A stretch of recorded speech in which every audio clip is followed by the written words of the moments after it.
The last thing Jayce expected was to find his life packed into 2 suitcases by the front door. His parents had discovered he was gay and decided to secretly ship him across the country without warning, claiming it was for his own good. It happened on a humid Chicago evening in late spring. Jayce, 18 and freshly graduated, had just walked in from his part-time job at the coffee shop when he saw the luggage. His mother, Karen, stood with her arms crossed, while his father, Robert, avoided eye contact from the couch. "We found the messages on your phone, Jayce," Karen said quietly. "With that boy Lucas. We're not angry, but this isn't the life we want for you. There's a program in Los Angeles, a fresh start, away from bad influences. The flight leaves tomorrow." Jayce's heart slammed against his ribs. He had been so careful. Lucas had been his best friend since sophomore year, the one person who made the world make sense. Their first kiss in the park last summer had been terrifying and exhilarating all at once. They hadn't even told anyone yet. How had his parents snooped through his locked phone? "You can't just send me away," he protested, voice cracking. "I'm 18. This is my home." But they had already made arrangements. Tickets booked under the guise of a summer leadership program at a private academy on the West Coast. They hadn't yelled or disowned him outright. That would have been too messy. Instead, this quiet, calculated move to fix things by removing him from Lucas and their liberal Chicago neighborhood. Robert had even transferred some money into a new account and contacted a distant cousin in LA to keep an eye on him. By the time Jayce called Lucas that night in tears from his room, it was too late to fight. His parents had changed the Wi-Fi password and taken his car keys. The next morning, the drive to O'Hare was silent. Jayce sat in the back seat, staring at the passing suburbs, his mind racing through every memory with Lucas. Late-night talks, shared laughs. The way Lucas's hand felt in his when they thought no one was watching. "We'll figure this out," Lucas had whispered over the phone earlier, his voice steady despite the distance already creeping in. "I'll come find you." But Jayce knew the 3,000 miles would feel like an ocean. No car. Limited funds. A future rewritten by people who were supposed to love him unconditionally. At the airport, his mother hugged him stiffly, her perfume the same one she'd worn since he was little. "This is for the best, honey. You'll thank us one day." His father clapped his shoulder once, the gesture awkward and final. "Be a man." Then they were gone, disappearing into the crowd as if they had never been there. Jayce boarded the plane alone, the reality crashing over him like a wave. His parents hadn't just moved him. They had erased him from their daily life, secretly relocating him to break whatever phase they thought this was. Landing in LAX felt like stepping into another world. The California sun was blinding, the air dry and full of promise that felt mocking. His cousin, a no-nonsense woman named Aunt Denise in her 50s, picked him up in an old SUV. "Your folks explained the situation," she said flatly as they drove toward her modest home in the San Fernando Valley. "No funny business here. You'll work, go to community college, and get your head straight." Jayce nodded numbly, the betrayal burning in his chest. He had no phone signal for international calls yet, and Lucas's last text had been a promise to stay in touch through email from the library computer.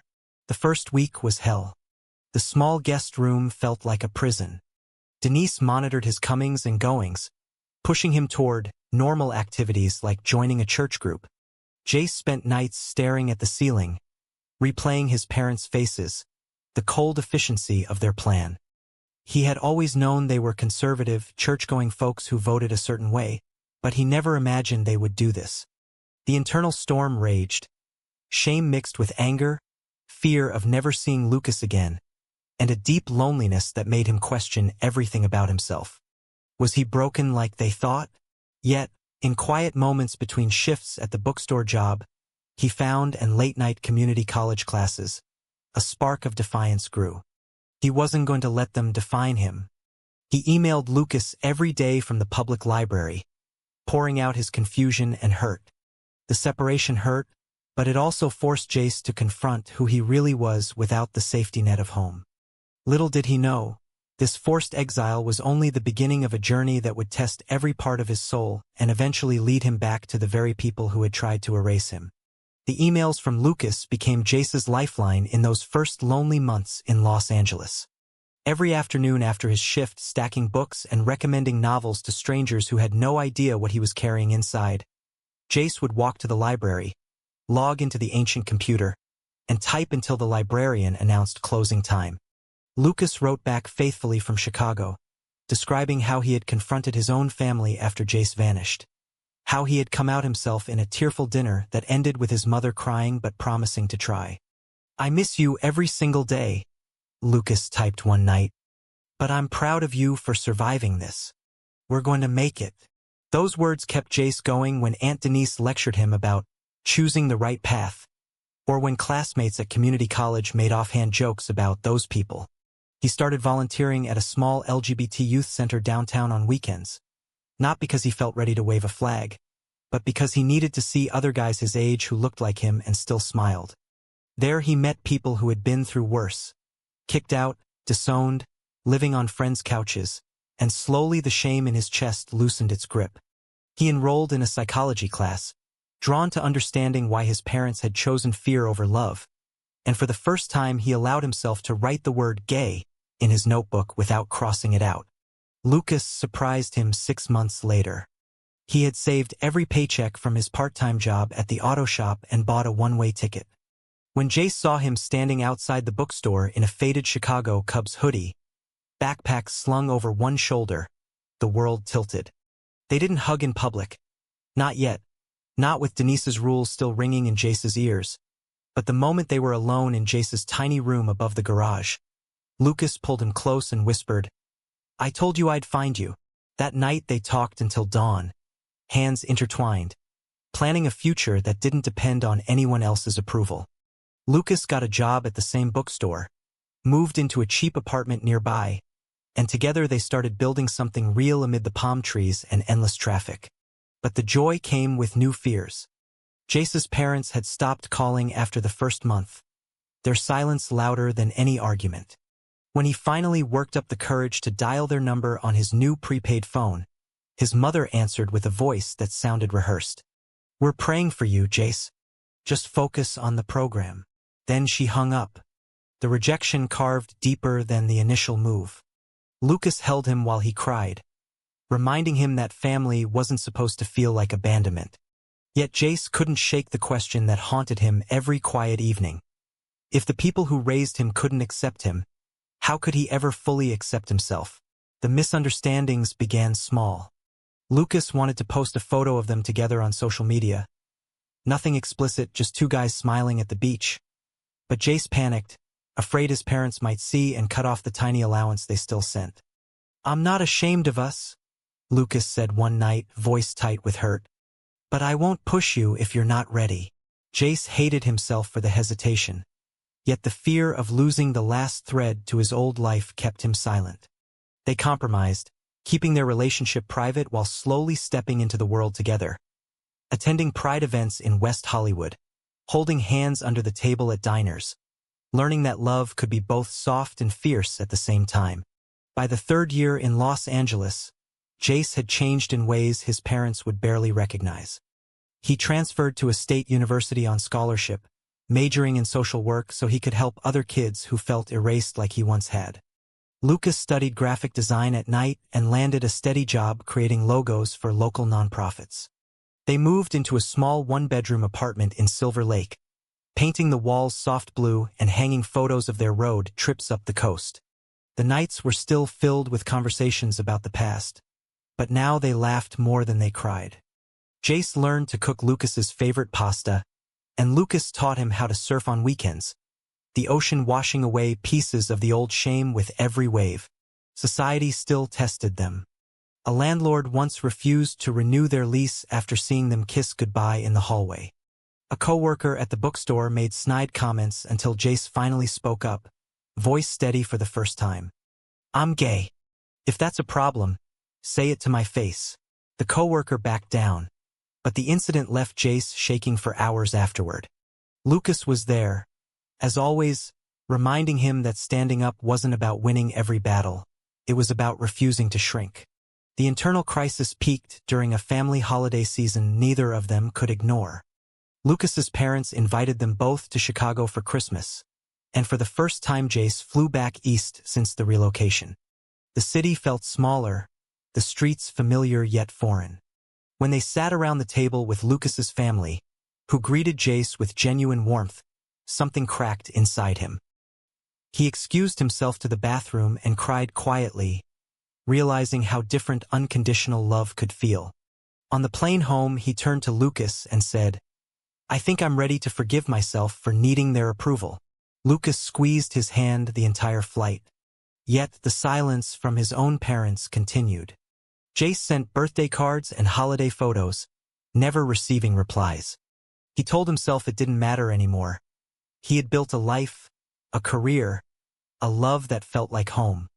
But deep down the wound still throbbed, especially on quiet nights when he wondered if his mother still kept his childhood trophies, or if his father ever thought about the son he had shipped away. Lucas never pushed, but he listened, offering quiet strength that helped Jayce keep moving forward. The first crack in the wall came 5 years after the move. Jayce received a short email from his mother. "Your father isn't well. Doctors say it's his heart. We'd like to talk if you're willing." No apology. No mention of Lucas. Just those clinical sentences that reopened every old scar. Jayce stared at the screen for hours, anger and hope warring inside him. Lucas read it over his shoulder and said softly, "You don't owe them anything. But if you go, I'll be right beside you." Jayce didn't reply right away. Instead, he threw himself into work at the youth center, mentoring a teenager who had just been kicked out by his own parents. The boy's story mirrored his own so closely that Jayce stayed late every night, sharing pieces of his journey without revealing too much. The experience forced him to confront the choices he had made, the times he had chosen silence to protect himself, the times he had almost walked away from Lucas during arguments about visibility.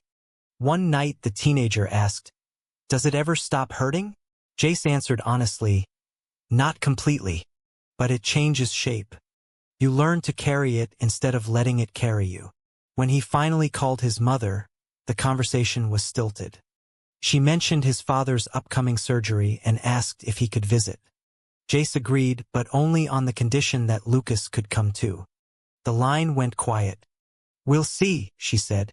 The hesitation stung like fresh betrayal. Lucas, sensing the tension, suggested they drive instead of fly, a cross-country road trip to give Jayce time to process. They packed the car with snacks and playlists, but the closer they got to Chicago, the heavier the silence grew. Misunderstandings exploded when they arrived. His parents had expected him alone. The sight of Lucas standing beside him on the porch triggered old arguments. "This is why we sent you away," his father muttered from his hospital bed after the surgery. "To give you a chance to change." Jayce felt the old shame rise, but this time he didn't swallow it. "I didn't change. I grew up. And Lucas is the best part of that." The visit ended early, with his mother crying in the doorway and his father turning away.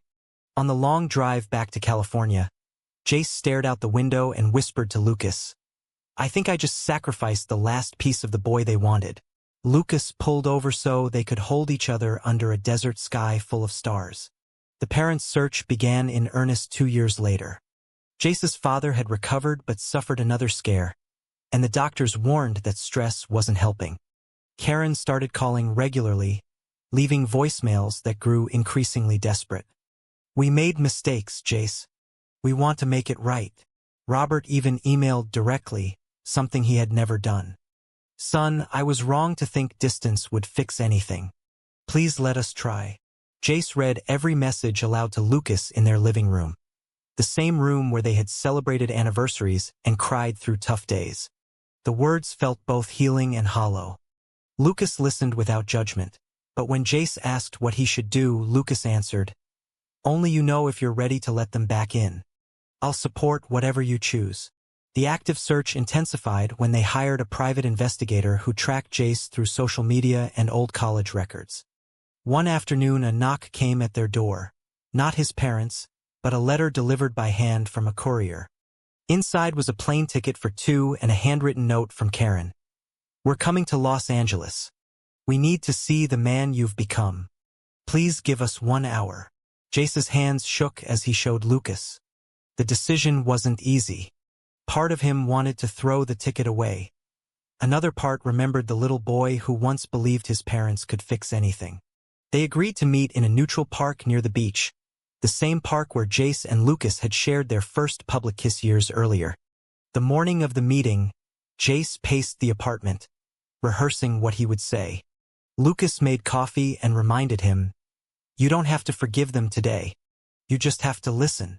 When the older couple arrived, looking smaller and older than Jayce remembered, the air thickened with unsaid words.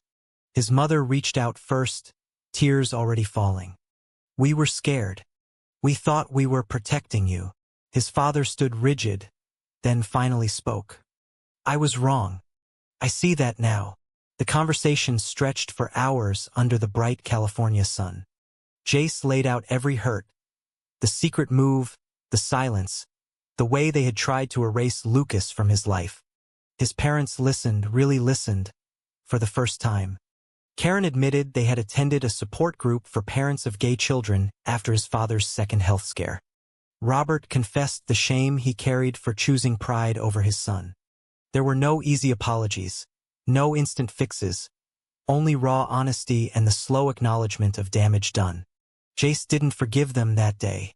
He told them he needed time, that trust had to be rebuilt one conversation at a time. But he introduced them properly to Lucas, watching his mother shake Lucas's hand with genuine warmth for the first time. As they walked away toward their rental car, Jayce felt something shift inside him. Not full reconciliation, but the beginning of peace. He turned to Lucas and said, "I think I finally understand that my story doesn't end with their choices. It continues with ours." Back home that evening, sitting on the balcony overlooking the city lights, Jayce and Lucas talked about the future. They planned a small wedding the following spring, invited both sets of parents, and decided to keep mentoring at the youth center. The years of separation had forged Jayce into someone stronger, someone who no longer needed approval to know his own worth. Lucas kissed his forehead and whispered, "We made it, true or false. Family bonds can heal any betrayal if love is real."